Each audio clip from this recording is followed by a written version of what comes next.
आज खाई पी बाहरी आसिली सर बाटिया आउ जो सर लबणी श्रीकृष्ण खाई से सर लबणी आज मुझे बाटी तार घी प्रस्तुत करी आउ ए माकुड़ी समस्त को आड़े पूजारी महाशय बसीगले बाड़िया डालमा करने चलते देखिए बाड़िया डालमा आम केमी बनूची आम पूजारी महाशय केमी कर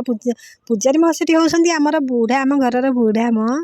आ मुझे कहीं बुढ़ा कहूँ मैंने निश्चय कहीं सी होती आम घर सब पुओ झील कंठू बड़ आउ खाद्य पान सब है बुढ़ा मान परी तो से आम समस्त डाकुचु बुढ़ा एपटे देखुना प्रेसर सब परियापत्र पकई प्रेसर को देले सीटी बजे आउ सीझीगला देले फुटे जमी सब रसरे पारंगमा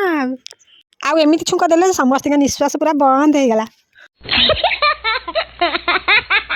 आउ समस्त नुह मो सांग मैंने जो मैंने क्षीर दही आ घी को घृणा करती से मानकर नाकर तो बास्ना पशिगला से नुगा चुंटा देना बसी पड़े सी होती मोर मो सान जा आनी अपा मुझे घी क्षीर दही पोका आते जहाँ कले कौन बस लोक हाथ न बाजिले कौन कौ कम संपन्न है खुड़ी के डाकिले ओह्लैवा देखुन के खंडे बाटे से बसी आउ खुड़ी देला ओह्लैई एबे आम बुढ़ार बाड़िया डालमा पूरा संपन्न हो गला आउ एबे कौन कि खाइबी बोली चिंता फसिला एबे अरुआ पखाड़ आनिकी दही ताकू छुंक देते एकुटिया बाड़ी कुड़ी क्या न डाकिकी खाइबा बसिले क्या सीना देते स्वाद बारिकी किए प्रशंसा करता निजे खाई पीकी निजे तार प्रशंसा टेकिले एबे आपने पूरापूरी बुझी सारे मुझे बुढ़ा कहीं डाकुची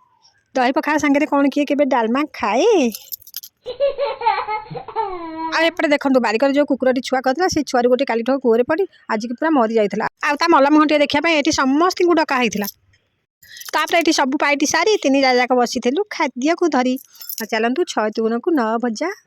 खाइले लगे बढ़िया मजा तो सांग मैंने आज भिडियो आपमती लगुच लाइक कमेंट और शेयर करेंगे भल लगे आपने जब मो चैनल को एपर्यंत सब्सक्राइब करना सब्सक्राइब करदे रोचे नमस्कार जय जगन्नाथ।